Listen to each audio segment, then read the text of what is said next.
I'm Elaine Wilson, and today I am going to bring you a French Impressionist artist whose name is Pierre Auguste Renoir. He went by Auguste.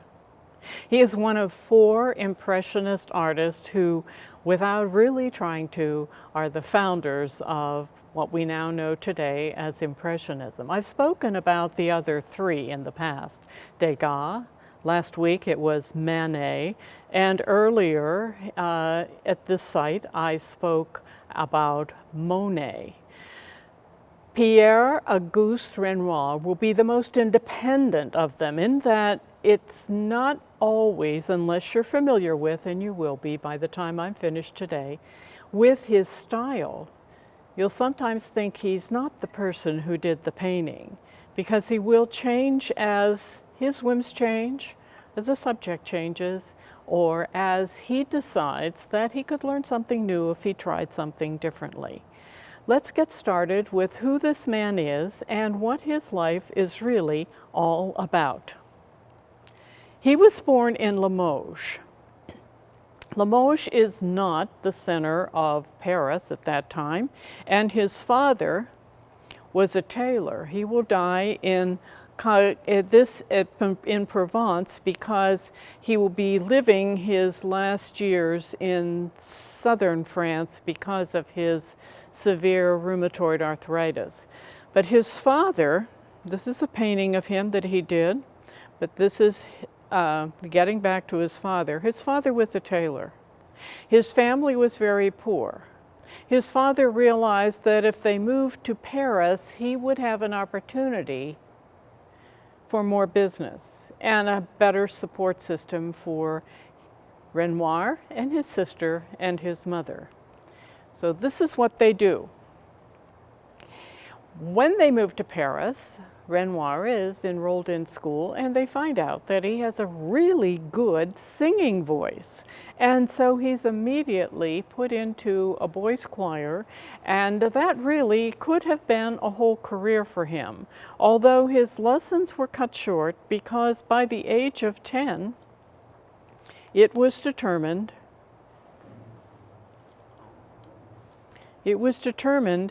that he should work at a porcelain painting factory. And he will work there from 1851 to 1858.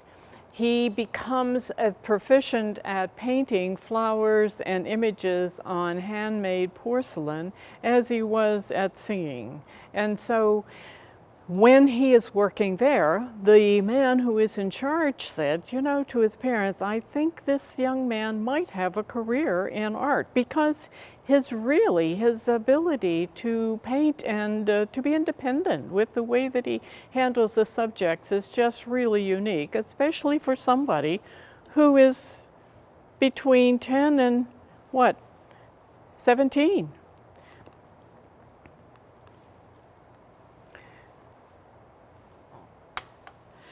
He will have interesting tastes. He will call things either rich or trashy. Rich to him meant that you used real bread.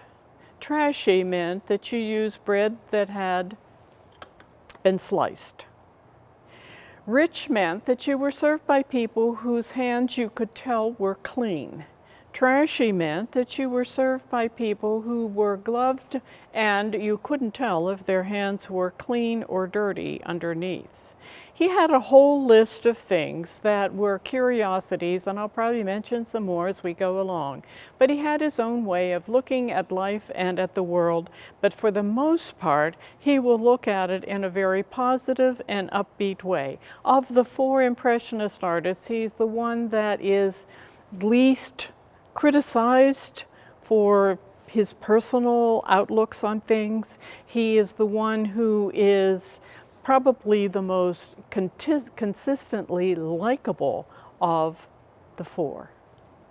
He will have 3 sons, and then I say plus a daughter.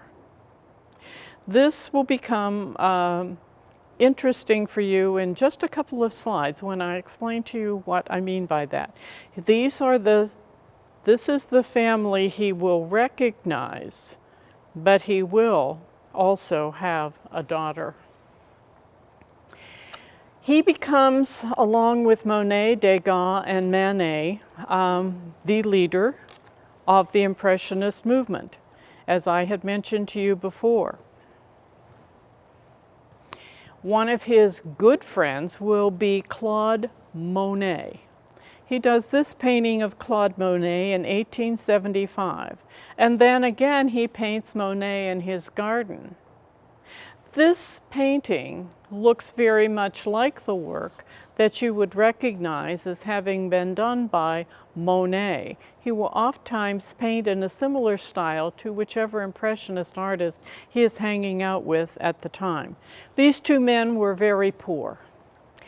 They had to share a room and a studio, and they sustained themselves by going out into the street and marketing themselves as portrait artists.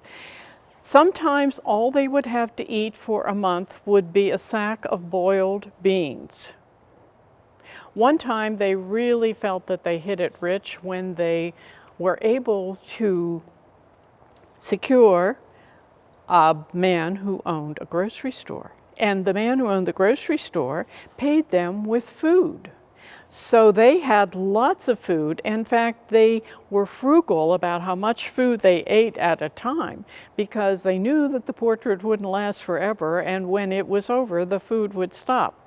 But they worked very hard. They were very dedicated to what they did, and they never once thought that they should go out and do something else besides paint. This young woman, Lise, will model for him for 6 years. This is her birth and death date, but this is the period of time that she models for Renoir. At the time that they met, she was 18 years of age, and he was 25. And he had been working closely at that time with Manet. And Manet, as you learned from last week, did a smoother style of painting and also included a lot of darks or blacks into his paintings. Renoir will pick up on that. He won't stay with the blacks all of his painting lifetime, but if she had dark hair, maybe not quite as dark as what he's painted here if you look at this photograph, but she will be his model and she will be his girlfriend for 6 years. This is probably one of the more important paintings that he does during this time frame of her in the shawl. He will paint her 23 times. She was a dressmaker, so this picture is especially interesting for her.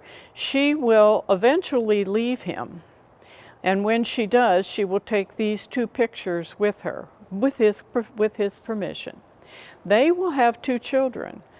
Their son Pierre will not live long after birth, but Jeannie will survive. However, Lise is trying to make it as a model and to have a life for herself, and she's in her early 20s now. So she gives Jeannie to a wet nurse and lets her keep her. So Jeannie really never lived with her mother. However, her mother will marry, and her mother will have 4 other children. 2 of those children will eventually bequeath these 2 paintings to the Dallas Museum of Art. Why Dallas? I don't know. But nevertheless, these 2 paintings are part of that museum's pride and joy. As I mentioned when I started here, this work looks very much like Manet's work. Maybe not so much in the background, but certainly in the foreground. Lise will model for him, as you saw in the last slide, 23 times at least, and then how many sketches, I have no idea. However, this painting becomes very, very popular and is actually one that is accepted by the Paris Salon to hang in one of their annual shows. It has more of a Renoir, crisp look to it than some of these others do. Renoir will spend not just one summer, but many different summers painting with Monet, and he will use Lise as a model until she decides to stop modeling for him. And when she walked out, she never saw him again, and she never said why she left.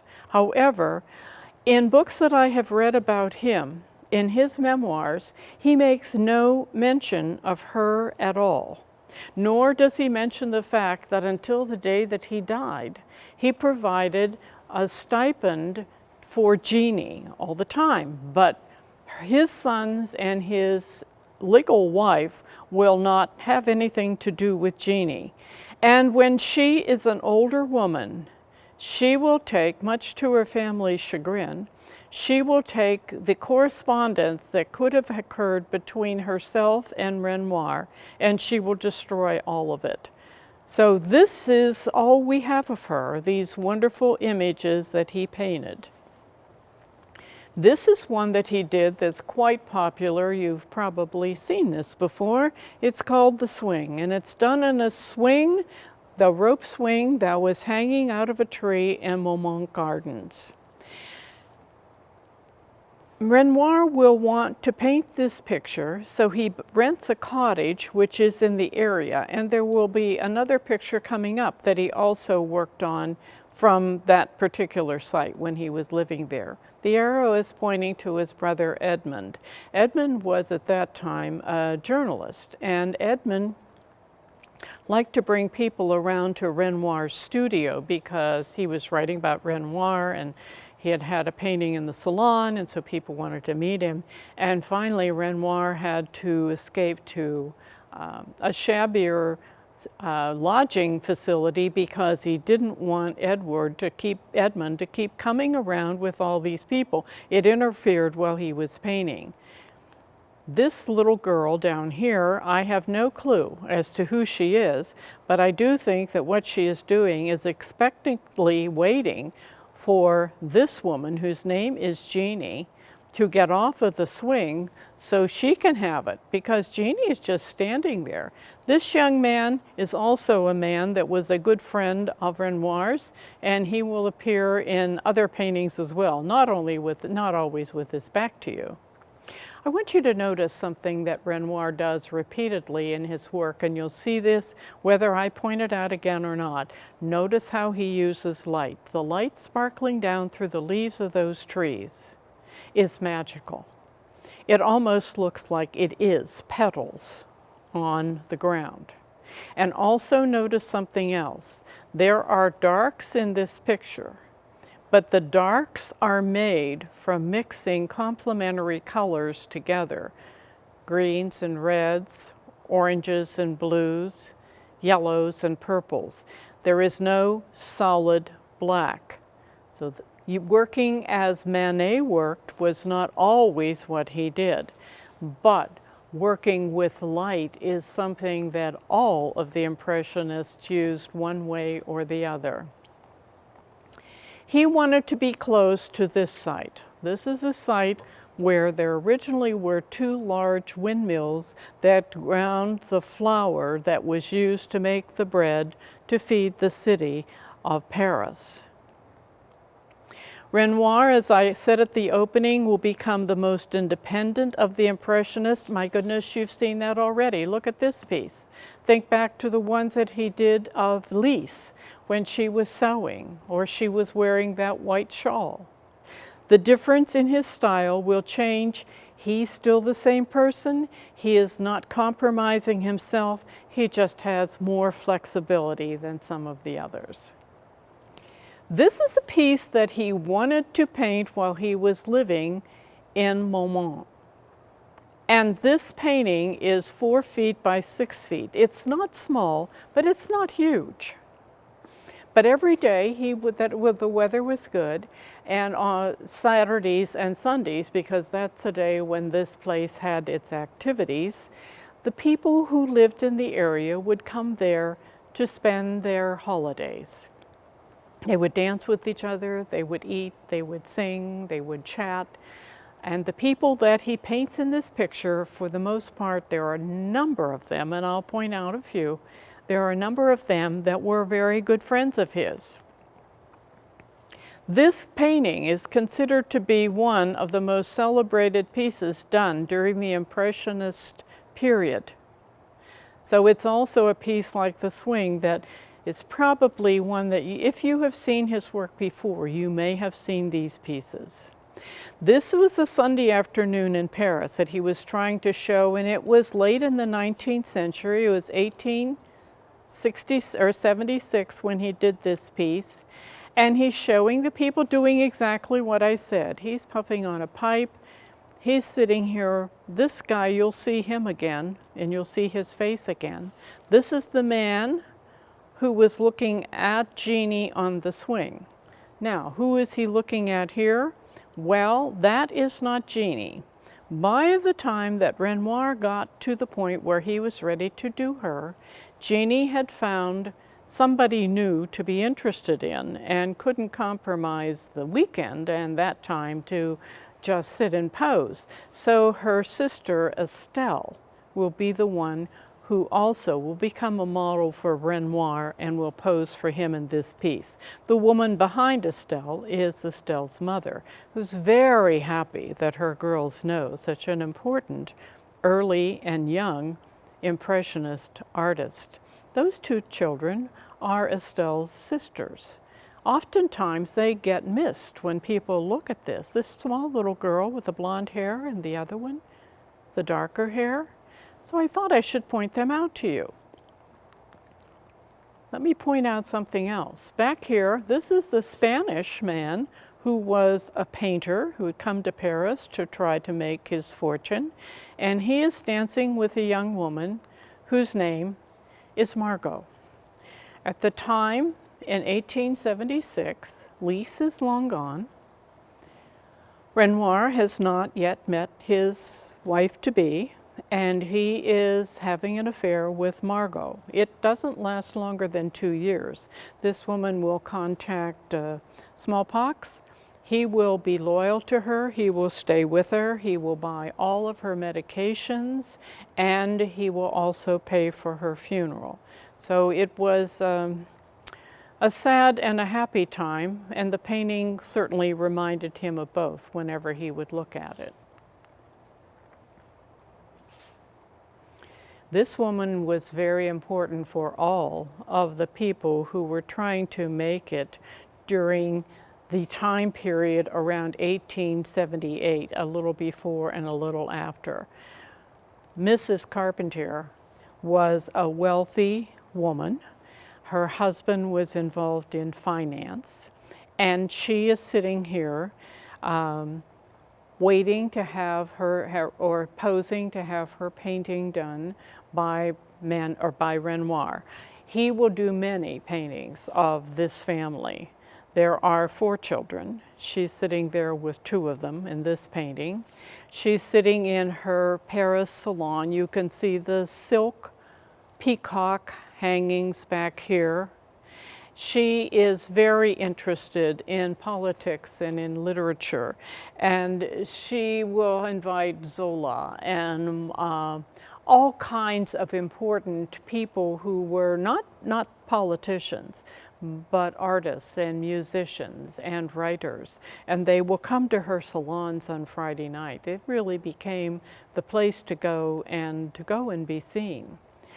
Renoir does not like to give his titles, his paintings, very fancy titles. I point this out to you, and I won't be doing it again, but you see what he called this piece? That's like, yeah, obvious. That's her, and that's the children. But he does not try to amuse you with some name that might be a little esoteric or a little over the top. It's always very uncomplicated. It's who it is and it's what it is. He painted her and her husband and her 4 children, as I mentioned, a number of times. And in this particular painting, you have Georgette and you have Paul. Yes, folks, that's Georgette sitting on the large dog. And this is Paul.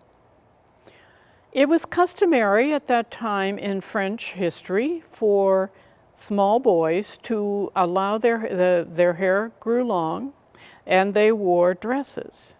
Here, Paul is wearing a dress that is exactly the same style as his older sister Georgette. That was just the custom at that time.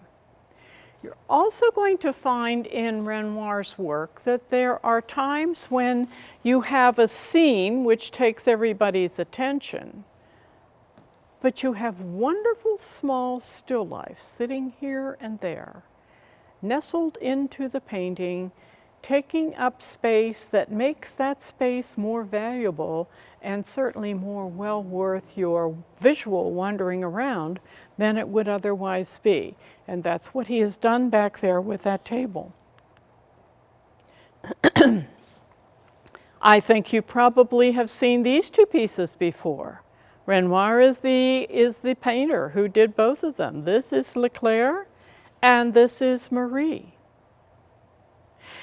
And if you notice, these two are not alike. Oh yes, of course, they're different little girls, and Leclerc is holding a watering can and some flowers in her hand, and Marie is holding the stick and the hoop that she's playing with. But this piece was done before he traveled to other countries to see what they might be doing. So he had done this piece, and it's a very, very good example of Impressionism. No hard edges on things, bright light spattered around. Over here, you have stronger edges. You have sharper lines, more distinct shapes. This was done after he came back from his trip out of the country, and this is another style that is typical of him, but it is also interesting, I find it interesting anyway, that he does her in such an exact style, and yet behind her you have all of this spattering going on. He couldn't get away from it. He loved to do that. He loved to show light and how it sparkled on objects. These three paintings have hung in shows that I have seen. They are large, they are life-size, and they are three of a set that he did, the only set that he did, called Dance in the City, Dance in the Country, and Dance in Bulgava, I guess. My background is Spanish, Russian, and English, so French is a little hard for me. So those of you who can speak French, please forgive me. Anyway, he does these paintings of these lovely women dancing with the nicely suited men who are being very attentive to them. And the models actually have names. This one is Suzanne, and this is Elaine. Elaine will become his future wife. And next week, when I speak on the post-impressionist artist, Toulouse-Lautrec, I will talk a lot more about, say, Suzanne, because she will be a subject for many of Toulouse-Lautrec's paintings, and will spend some part of her life living with him. In fact, she really wanted to marry him at one point. Anyway, down here on this piece, as I say, you always have to look into paintings. Here's a hat. My goodness, he's gotten so excited about dancing with her, the hat's fallen on the ground, he's just left it lay there. And over here you can see Suzanne kind of looking down at the small bouquet of violets that have also escaped her hand as she dances with this man. This one is the city, it's like a hotel. This one is out in the country, and you can see some people dancing or sitting back here enjoying something to drink.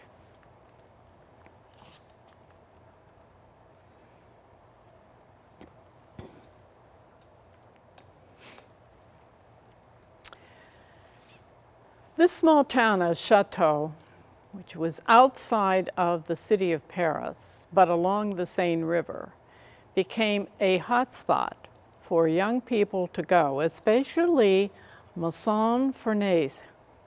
This is Maçon-Fournaise. This is a photograph from the time, I don't know, the 1850s, 60s, 70s. I don't have a date on it. But this is this building. This is the front of this building as it faced the water. And it becomes a place where people can go and eat and drink and dance and boat and swim. So it's a very popular place to travel to. And you could take the train right outside. You could take the train from Paris right out to it. Took about 20 minutes or so on the train. And then it was a 15-minute walk over to this area. And you could see the boats all lined up here and the dock along the side. And you'll see more about what's at the end of that dock in just a little bit. But first about the building. Here it is again. There is the canopy. There it is. There it is. And here you are underneath it on the balcony, and here you are underneath it below the balcony. It's still there. By the mid-1900s, this facility had really fallen into total disrepair. The stories about it are heartbreaking. However, by the 1990s, the city decided it was time to put it back together again and restore it to as much of its original look as possible, because it could become a tourist destination. And as it turned out, this building right beside it became a museum. It's really quite a fascinating place to visit anymore, and you can actually sit on this balcony, which will be the subject for a painting that is done by Renoir. There's the balcony and the roof, and there is the roof or the awning. Look at it here. You see how it has no fringe along the side? He will add that. I also want to point out something that's easier here than when I get to his painting in the next slide. There is the railroad that came across to the station, dropped the people off, and they walked down to have a wonderful, enjoyable afternoon or evening.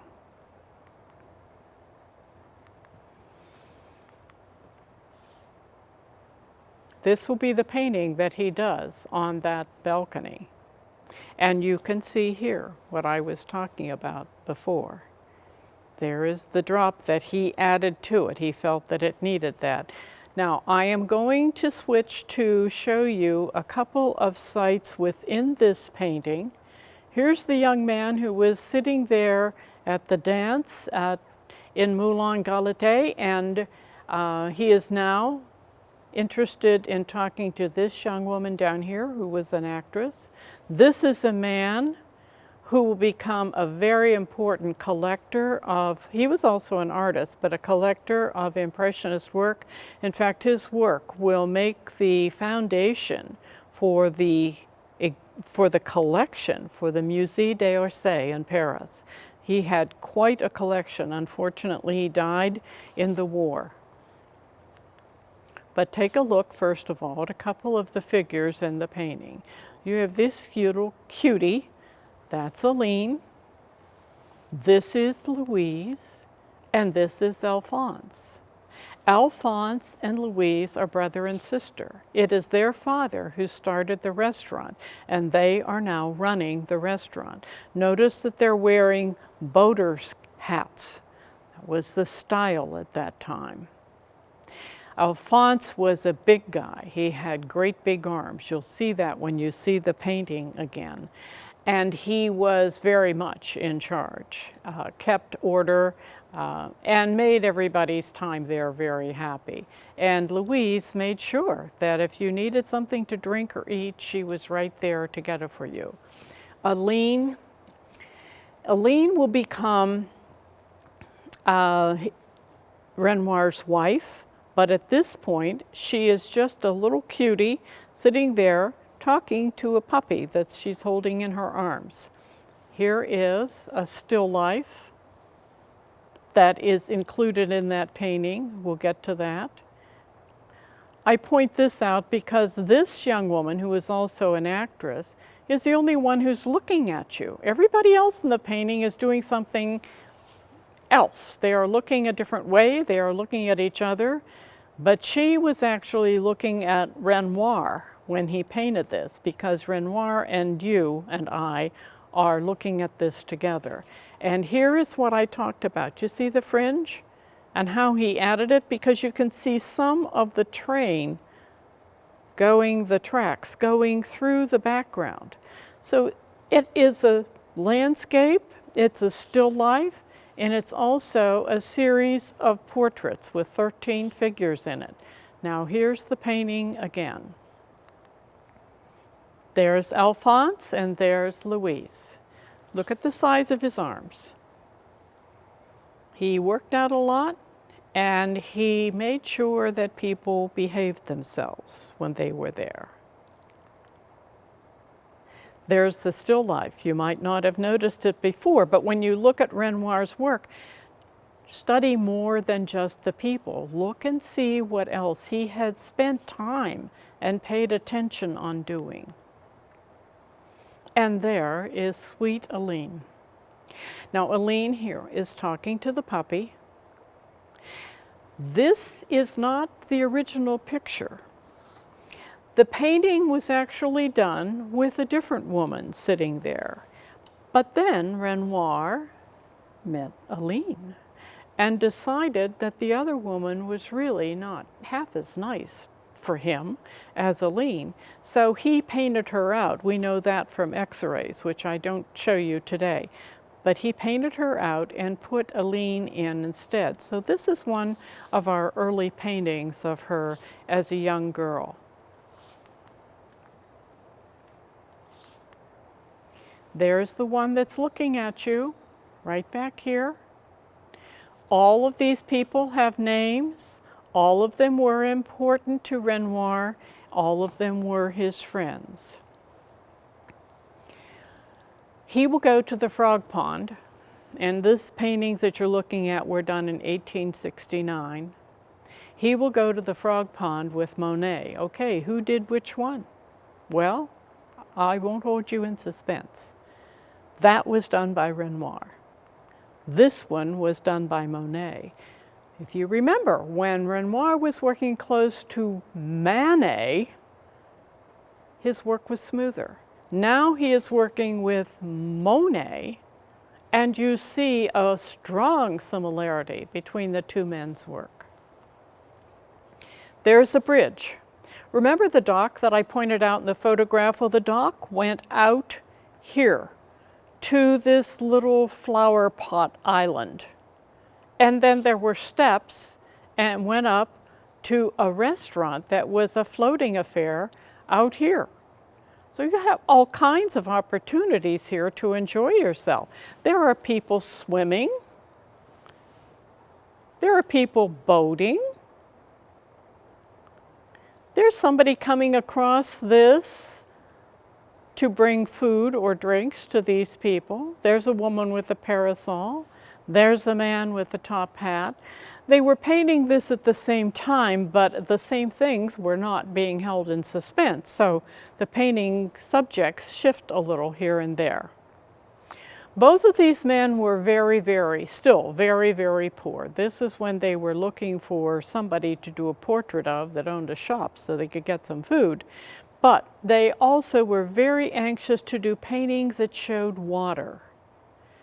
And going to Chateau was wonderful because there it all was for them.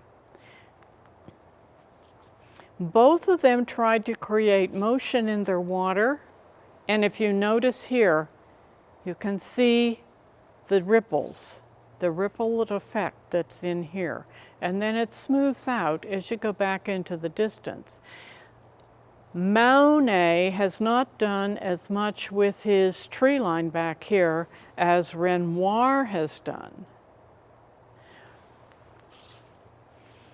Renoir once said, a good painting is one that you want to walk into.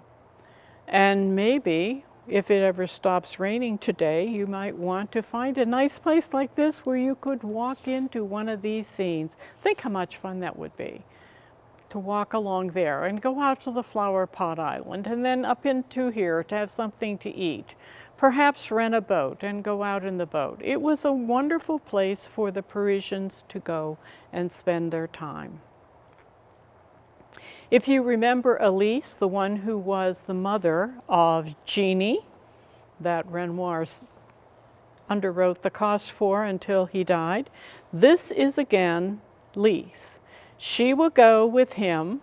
This is before, of course, before Elaine, before he gets married, but she will show up in some of his paintings in this early period. I told you he traveled to other places. Here's one. He was in Venice, and there is the plaza in front of St. Mark's, if you're familiar with that. And look at the little shapes that he's done to indicate all of those pigeons that are there. This would be a later piece, and this will be Elaine.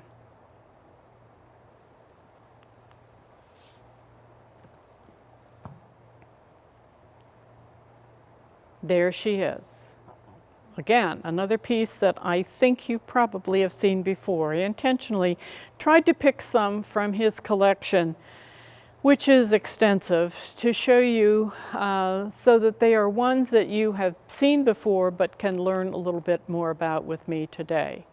When she met Renoir, it was 1880, and she was only 20 years old and he was 40, but she was very much attracted to him. Now, she had been raised by an aunt and uncle in Ezois. Ezois is a small town outside of Paris. Her mother and father had Elaine. The father decided that he could make it better if he was on his own and in the United States. So when she was 2 years old, he just picked up and left, and that was the end of him. The mother is left to her own devices and decides that she could become a dressmaker, but she needs to have more clients than she can find in Ezois, so she moves to Paris. That leaves this little girl to be raised by her aunt and uncle. They are kind to her, they are good to her, they love her, they take care of her.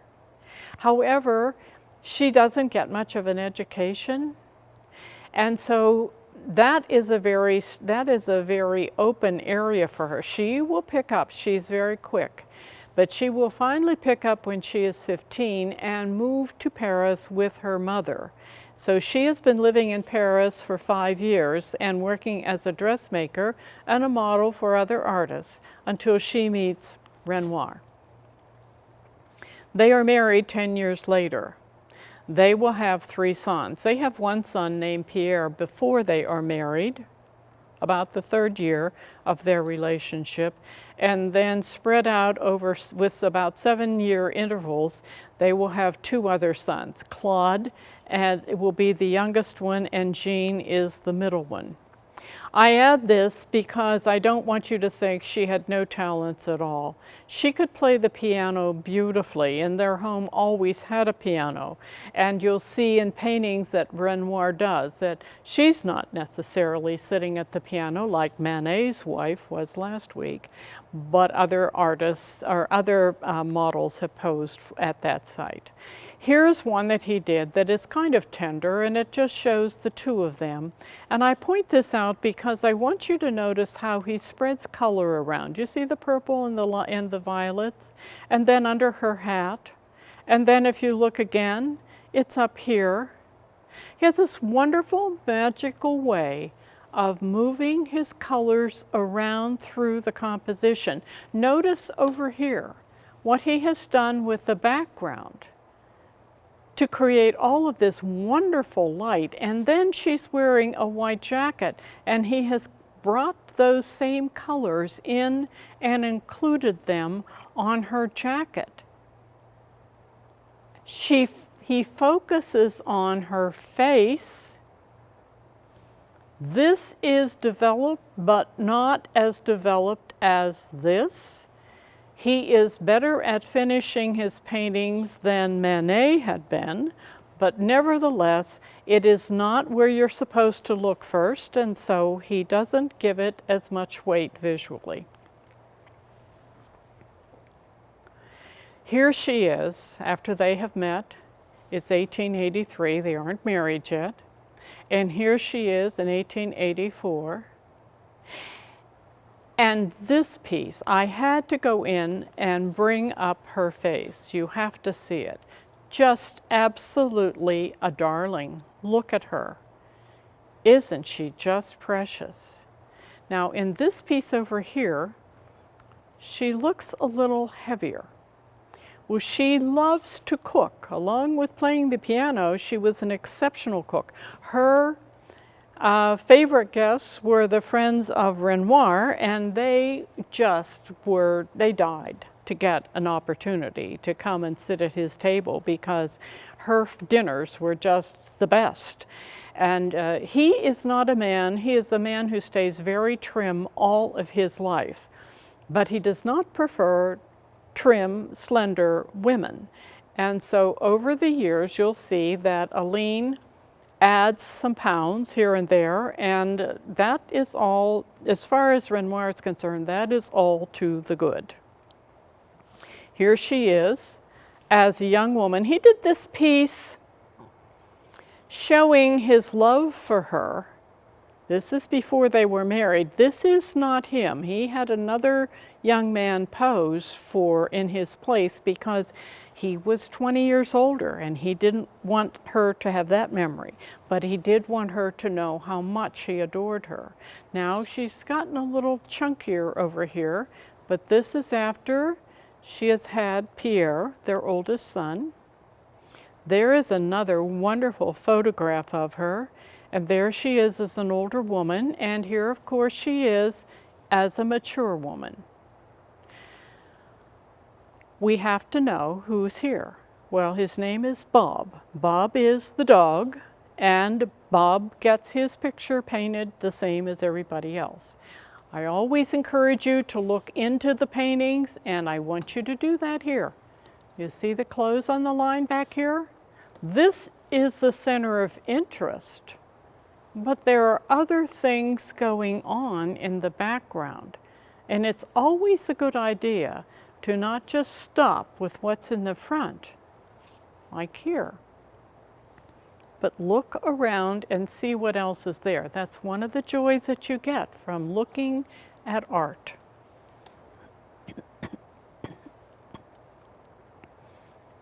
This is their home. They will buy this home, and it's in southern France, and it's in Essois. He does not want, she's from there, he does not want to go there. He wants to stay in Paris. She wants to go back home. She misses her aunt and uncle, she misses her family, she just misses being in that darling little town. And so finally he acquiesces, and life is never the same for them. They will eventually buy this house. I put this up here intentionally to not forget to tell you, this is the front of the property. The back is a beautiful garden. You'll get to see it. But the front is rather austere. This will become the family Renoir home for over 100 years. It won't be until 2012 that this home is finally sold. The Renoir family and ancestors lived in this house all that time. And in 2012, the great-granddaughter of Renoir, Sophie was her name, wants to sell the property. And the town is afraid that somebody will buy it and then turn it into a hotel or a resort or something. And they also, again, just like the Maison Fournaise, they realize that they probably could attract some tourists if they did something with that property. So they go and take a look at it, and my goodness, not only is it very much like it would have been when Renoir was there, but books are open, and and lights are positioned in places where they would have been at that time. And it's just, the whole place is almost as though Renoir got up and walked away. And so the town finally figures out a way, with some grants and some pleading and begging and working with banks, a way that they can buy this property. And so now it is open for people to go and visit. This is the kitchen. Now, of course, she used the kitchen before, and there were certainly other things that happened in here, but these appointments were things that would have been there when he was alive. Henri Matisse loved to be invited there because Elise was such a good cook. Now, one of the other things, remember when I talked about the real and the tacky? Well, Renoir said you never make gravy with flour. You just use gravy from the meat. You never fry meat, you only grill meat. He had, again, a whole list of things that were do's and don'ts that were either very nice and proper or they were tacky. But this is, I think, a wonderful example of the size of the kitchen and what he might have found familiar to him when he was there. They will spend their summers there. They will come there every summer until the year before he dies. And by that time, his wife Elaine has already passed, but he continued to go back there. These are some of the scenes from this little town. And here you have a photograph, and you have the backyard. You saw the front and the austerity of that. And now you have the backyard, and this would be today how it is. This is how it would have looked when he painted it. There would have been more of an encroachment of the vegetation into this area. It wouldn't have been so open. But you can see the back of the house from there. And here's one of the few churches. There are only around 700 people in this town as well. So they don't have a lot of churches, and most of them were Catholic. And so this was the church, and he painted it. Every summer he went there and painted the scenes that became to be not only familiar to him, but ones that he loved. You have to meet Gabrielle. Gabrielle is the cousin of Elaine.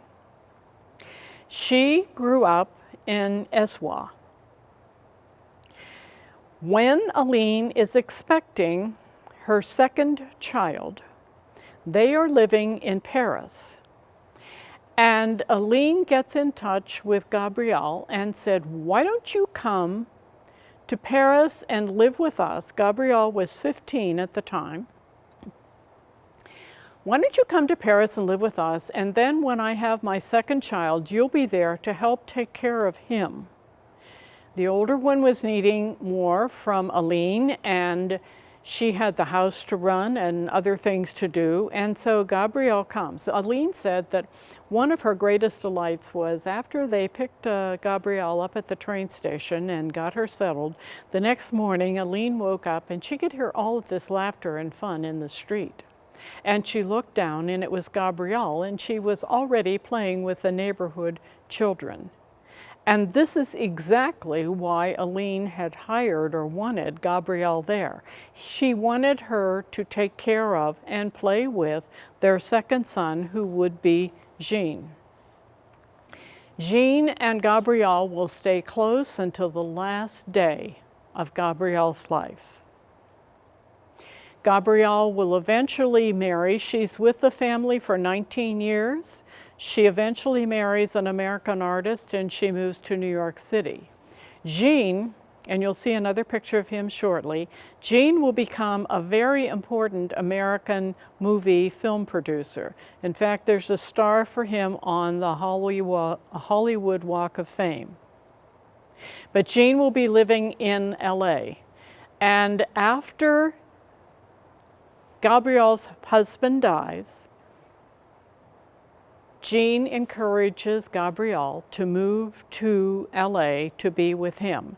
So the last 5 years of her life, she spends on the West Coast with him.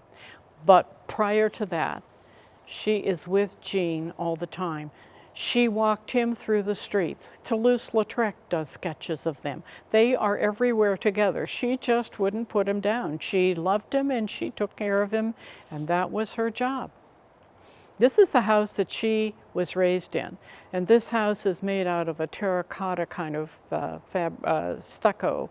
At one point, the houses in this city something caught on fire, and almost everything was burnt completely to the ground. So after that, if you notice Renoir's house, it's made out of something that definitely is not wood. And the same is true here with this particular piece. Here is Jean as an older man, and there is Gabrielle living in the area, not with him, but living in the area of Los Angeles. He said this about her: "She taught me to see the face behind the mask and the fraud behind the flourishes. She taught me to detest the cliché."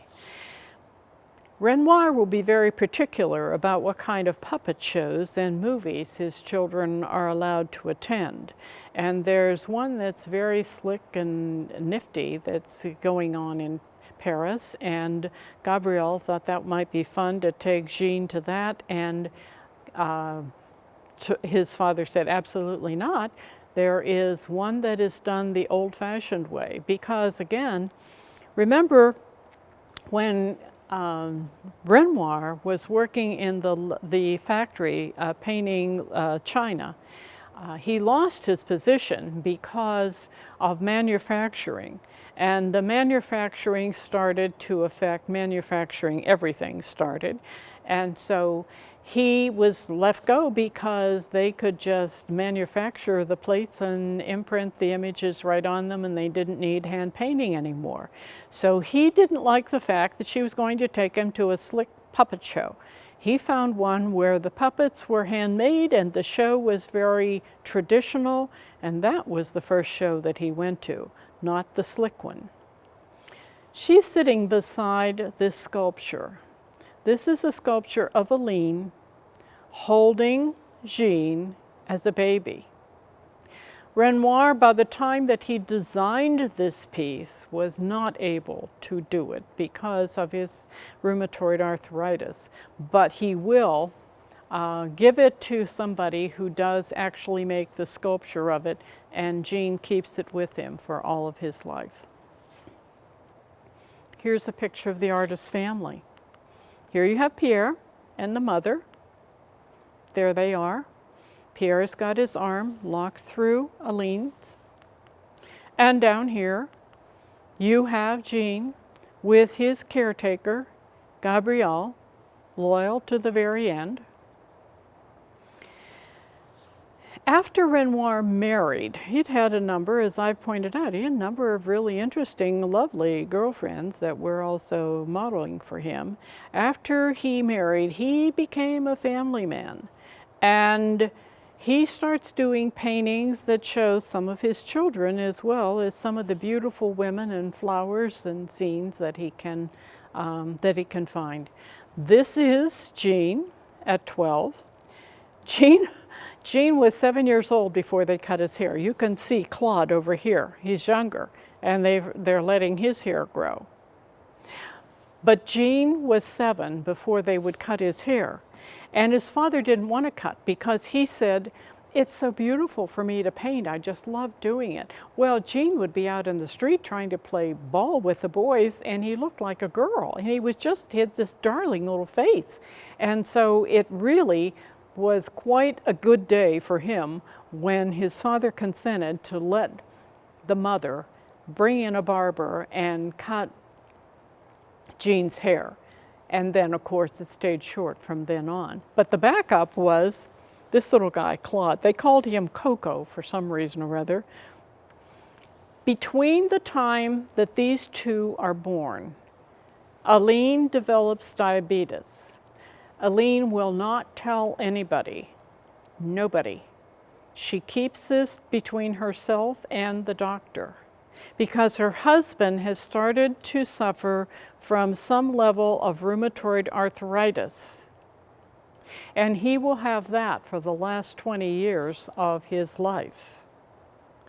And so she wants to make sure that he is the one who care is given to and concern is placed upon, not her. So she doesn't tell anybody. This is a portrait that Renoir did of himself.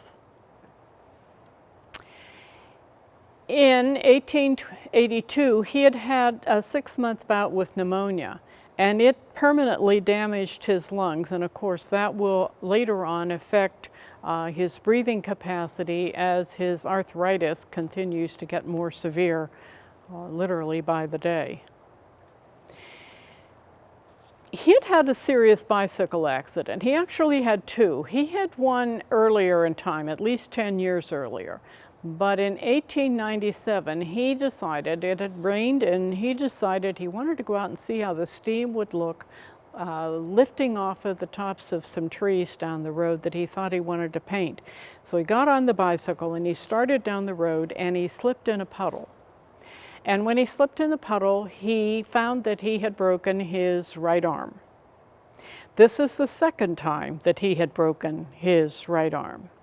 But it seems to be that the accident started to exacerbate the arthritis. And from that point on, it really got much worse. Now this is the bicycle. They used to call these the little queens. No chain. You sit here, you pedal by turning the wheel here, and you hold on to this stick handlebar up here. My goodness, I would have fallen off of that before I got 5 feet from where I started. But anyway, this is the kind of bike that he fell from, and it is still there at the home in Essois. He never let his illness keep him from painting, never. He became ambidextrous, so when his right arm was broken, he painted with his left. But by 1912, he could no longer walk, and the arthritis had started to affect his face, and on one side he had a form of palsy. People who hadn't seen him for a long time were shocked. People who knew him and loved him just got comfortable with it and didn't pay any attention. But he also started to get severe spinal curvature to the point where walking became impossible. Up to that point, he had been using canes, used one, then he started with 2. Eventually, he would be wheelchair bound. They will decide that Paris is really too cold for him in the winter, and they will move to a farm in this area along the Mediterranean Sea. They buy it in 1907, and they formally move in 1908. It had been a farm where the farmer had raised oranges and olives, and it looked out on the Mediterranean Sea. So it was a wonderful place for them to go for the winter, and then in the summer they would go back to Essois. This is one of the paintings that he does of the property. And this is fascinating because here you have him painting this scene. This is not this. This is a different painting. This artist, along with many of the others that I've talked to you about, would do the same scene more than one time and make adjustments or changes in colors or organization as they did them. But this is the home that he will call home, and the last year of his life, this is where he spends his time. He is too sick by then to go back to Essois. I wanted to point out this window to you because I'm going to show you from the inside of the house what you see out that window. The Mediterranean Sea is out here. Imagine having breakfast or lunch or dinner and looking out into the sea. It had to have been just breathtaking. So it was a very cheerful place for them to live. This is his studio. And in his studio, he had very, very few things. He was a neat person. He did not like a messy palette. His palette is clean. It's sitting here waiting for him. His palette was cleaned every single day. He didn't like tube paint. That was also tacky. He had to have his paint ground and by a certain man in Paris, and then you mixed it up, and in this case, until Elaine dies, she is the one who cleans the palette, and she is the one that sets out his paint for him. But here is his wheelchair with a single wheel in the back, and his case that he carried his supplies in, stand for his palette. The easel will go up and down so he can move it and paint in different areas. And back here is a fireplace. Another thing that he thought was a waste of time was a lot of wood. He didn't think he needed to keep the house all that warm, except if he was having somebody model for him, and he did a number of nude figures, they could get cold. So he had this arrangement set up in front of the fireplace, and the fire would just be blazing and the model would be as comfortable as can be, and as soon as the modeling session was over and she had gone, he would call in a servant and ask them to pull the logs off, because they didn't need to be wasted in a room where he could manage without so much warmth. Here he is before he needs to use the wheelchair. He's still walking. From 1912 on, he doesn't wear shoes. He can't. His feet are too contorted for that. And if you notice here, look at his hands. His thumbs start to move in towards the palm of his hand, and his hands start to move to the sides. The fingers start to shift.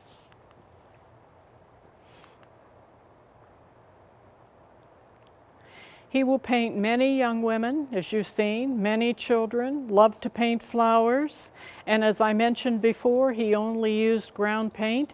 He didn't want anything commercial. Commercial was tacky. Now I want you to notice this piece. These two paintings, one's at the Musée d'Orsay and the other one's at the Metropolitan in New York City. These are two of three paintings that he did of these young girls playing Elaine's piano. And they are not alike. And in fact, this one has more of the Manet look to it. It's much smoother. And this one is much more like something that Monet might have done. But of course, they're both done by the artist Renoir. He changed the position of the arm. He added flowers. There aren't any over here. He just does interesting little things, change the color of the ribbon in the hair, just changes things around to see if perhaps he might get a more interesting or different statement. This piece is probably another one that you may have seen before, and when I point this out to you, let me say a couple of things. First of all, it's called Two Sisters, and they are not. This is not the sister of this little girl. This little girl is a model, and this woman is a model. But the reason I really want you to see it is because this woman is holding a basket of yarn. If you study this basket of yarn, or the flowers on this little girl's hat, you will see the limited palette of colors that Renoir worked with all the time. He used perhaps 12 colors max, and all of those colors are represented in the balls of yarn here or in the flowers that are up here on her hat. I just think that makes kind of an interesting additional statement, something else to know about this piece than you otherwise might have in the past. Here he is over time. This painting was done in this photograph is 1910. This one is a little later in time. And then here he is in the wheelchair. He dies in 1919. And the arthritis really became a beast. It really started to control everything about his life. By the time he's at this stage, he is being lifted in and out of bed. He refused. Another thing, real is not to have breakfast in bed. That's tacky. You always get up and you go to the table, and to the very end, to the last morning that he was alive, he was lifted out of bed and he was carried to a seat so he could eat his breakfast at a table, because that's what people do. Any other eating arrangement is tacky, and you just don't do tacky. You just don't do it, especially for Renoir. His hands have become so porcelain thin, with the skin on his hands is so porcelain thin that the rubbing of a brush on his hand would cause them to bleed. So his hands were wrapped in gauze. Remember, he had broken his right arm? He could paint with either hand, either one. So both hands were wrapped. Elaine would pick out the paint that he wanted to use and load the brush and tie it into his hand, and he would paint. And this is how he managed to work right to the very end of his life. There were always flowers in the house. Elaine said that, when he didn't have a model or if it was a rainy day, he always needed to have a subject matter. So she made sure fresh flowers were always in the house, and they were always around him.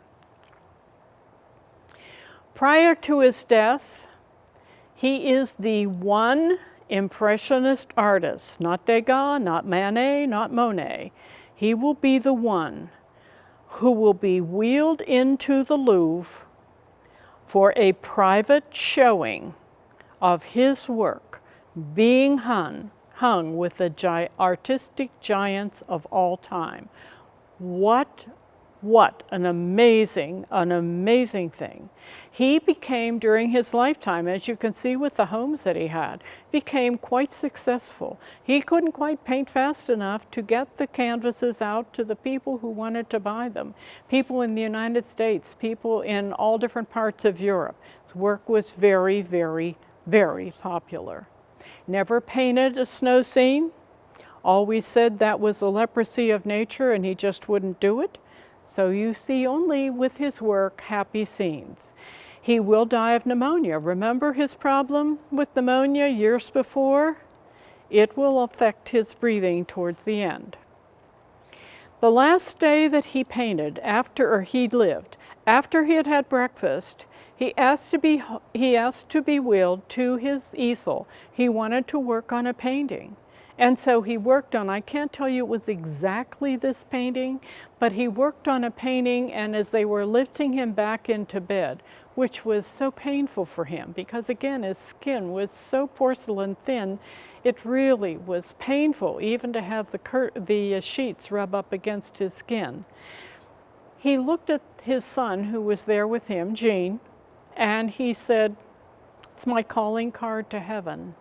And as it turns out, it was, because that is the last painting that Renoir would do. His works number in the thousands.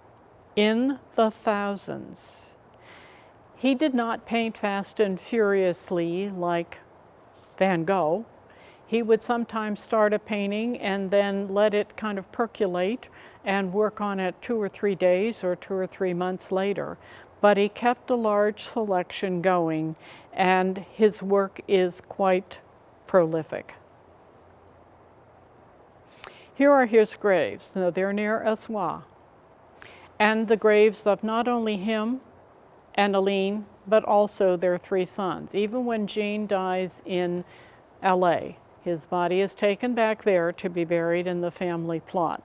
Now, I want you to notice something about this whole scene. First of all, this is Elaine's grave back here. This is Renoir, and you can see the sculpture of him up here.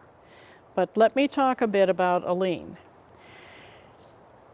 She died in 1915. Both Pierre and Jean, the two older boys, were in the service, and both of them were wounded. And they were in hospitals, separate hospitals in Paris. So she goes to Paris to be with them. Well, when she gets to the hospital where Jean is, she finds out from the military surgeon that they are about to amputate his leg because he was shot in the leg. And his leg is turned a cobalt blue. It's full of gangrene. And she absolutely raged war right there in the hospital. Absolutely refused to allow them to do anything to his leg. Finally got another doctor to come in who used distilled water and pumped that through his leg, and by gosh, saved his leg. His leg was not only saved, he walked with a limp for the rest of his life, but what happens is after she visits Jean and Pierre and she goes back home, its stress was too much. And again, remember, she's been a diabetic for a number of years. She dies of a heart attack. There is no sculpture on the top of her gravestone because somebody stole it and there were no molds made of it. So we have nothing there to represent her on the top of the stone. Renoir dies in December of 1919.